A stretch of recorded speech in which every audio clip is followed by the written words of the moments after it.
That is coming along pretty nicely. Oh, hey, Super Ski here, and happy National World Hepatitis Day to everyone. You know, I'm just busy cannibalizing some children in my oven here, but there's one thing I like more than cannibalizing children, it's anime and manga.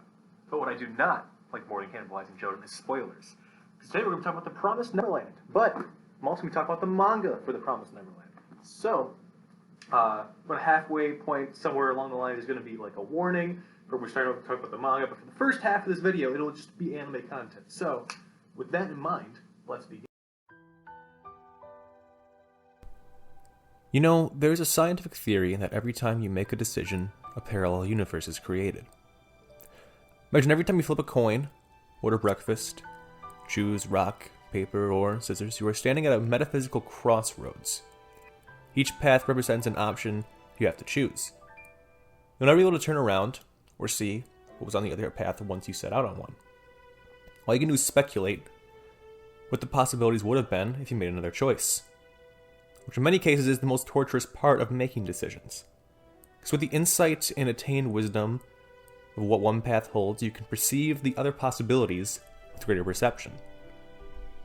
Now, I know it seems silly to put such weight on the idea of flipping a coin, but every choice we make in life has a weight to it. There are some that you will never be ready for and never know the right answer to.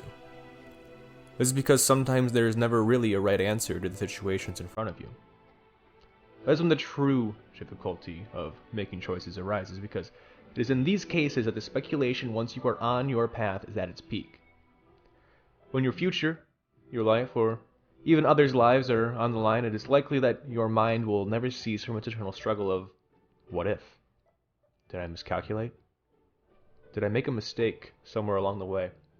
Especially in the case of a leader, the weight of every decision could burden you for the rest of your life. The children in the Promised Neverland are forced to grow up very fast. They are forcibly ripped away from their comfortable lives as their false reality shatters. We are cattle on a farm being raised as food. Up until this point, they never had any heavy decision making to do. The biggest conflict in their lives was being the best at tag. The hardest choices they had to make were, what will I do for fun today? Once they realize the truth, however, every time they are on that path, choosing which universe they wish to exist in together, they will feel the weight of those choices, and it is a burden that they simply do not have the conditioning for.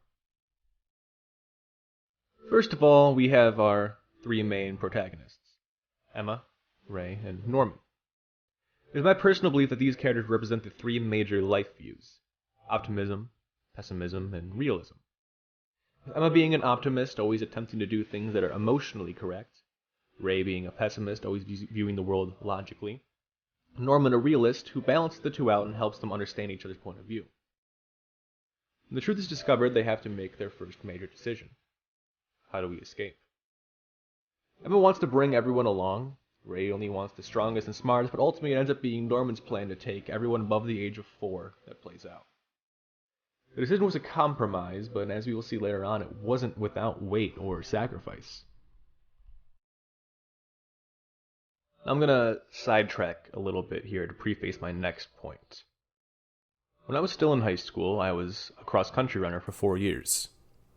And I had an extreme love-hate relationship with the sport. See, it's the kind of sport where you compete against yourself. As long as you are improving your times, nothing else really matters too terribly much. However, I always had extreme anxiety before each race, because I knew for the next 20-ish minutes when I run those 3.1 miles as fast as I can, my heart would be racing, my breath would feel bloody, and I would just feel exhausted. But eventually, I found a way to beat those feelings. Just don't go to the race. Don't run. Give up. And you know what? It was a hell of a lot easier than going to the race, but I didn't feel very good about it. You see, sometimes in life we get tired, and the easiest thing to do is give up. You don't feel as exhausted, but you feel guilty, especially when you know you had the ability to do something, but chose not to, simply because it was the easiest option at the time.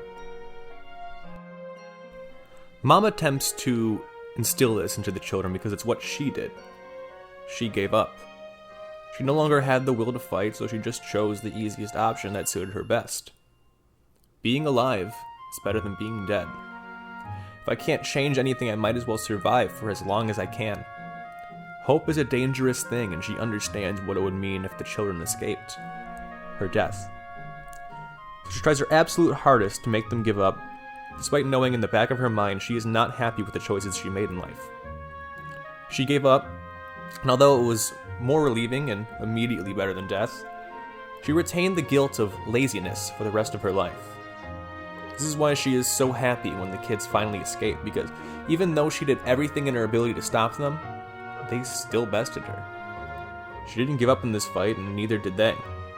But they made it so much farther than she had the will to. Somebody is choosing to carry on the battle that she was not willing to fight.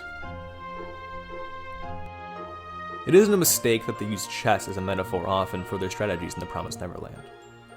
Because in many ways, a simple game of chess holds every idea that I have been attempting to explain. Not only do you need to conduct a strategy to defeat your opponent, but you need to think about what your opponent will do to defeat you. You are equal counterparts fighting the same battle with the same goal in mind. Every move has weight behind it. Every mistake will make you question the path you chose, and it isn't as though the only major decision they had to make was how they were going to escape. The first season of the anime is filled with the kids making difficult choices in order to succeed in their survival. Maybe you won't have many regrets if your error causes you to just lose a pawn. Well, Emma probably would. I imagine that she's the kind of chess player that never attempts to sacrifice a single piece in order to get victory. But anyways, what if you lose a knight? A queen? Your king? This perfectly sums up the humans versus demons battle in the Promised Neverland, a constant battle of strategy from either side, both believing that their cause is just.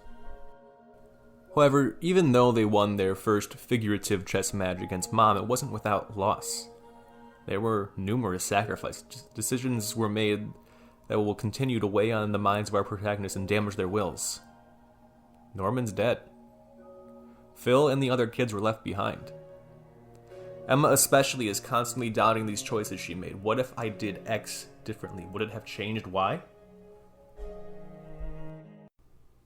Now I'm going to start talking about a character who has only appeared in the manga so far. He's great, I love him, and he's really important to this whole, philosophical point I'm trying to make here. But so the point I'm trying to say is, everything I have just talked about is all just anime stuff, but we're going to be talking about the manga from here on out. So if you don't want to get spoiled in anything, click away, do whatever you gotta do, read up to the chapter, I think we're on like 143 right now, then come back and we can have a good time. But until then, I do not want to spoil you. So I'll see you then. This brings me to who I believe is the greatest example of decisions having a lasting impact on you. And that is Yugo. He is textbook definition of a broken character. We don't get too much of a heavy gaze into what he was like as a kid, but I like to imagine him being somewhat of a combination between Norman and Ray, as he is often annoyed by Emma's optimism, but admires it in the same time. Also, I feel like it wasn't just a stylistic choice to give him a hairstyle that's essentially a fusion dance of Norman and Ray's. One-eyed sleepy boy, you see. This man doesn't want to associate with these kids that intrude into the shelter that he claimed as his own, to the point that he refuses to call them by their names and refuses to tell them his. At his introduction, he is portrayed as a selfish, lazy asshole that shares a similar outlook to Mom in that all he cares about is being alive. It isn't until we see his bedroom that we understand the mental anguish this character must have been going through. Scratched frantically in horrific font on the walls are carvings that must belong to an insane person. Poachers. Someday. Stick figures, but more dominantly than anything else. Help. Help. Help. Help. This is when we start to understand Yugo a little bit more. You see, upon meeting him, he has a bit of what looks like a PTSD episode. Freaking out, talking to people that aren't there, and even attacking and threatening the kids. It's revealed later on that him and his friends escaped about 13 years ago and made it just as far as Emma and her group did.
This is where we see Yugo go full circle.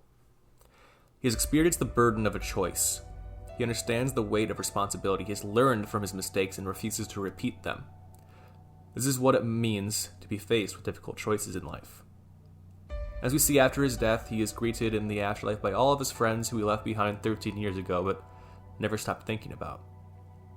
They don't attack him with hatred or animosity for the mistakes he made that caused their deaths, but they're just happy to see him finally make it to where he belongs.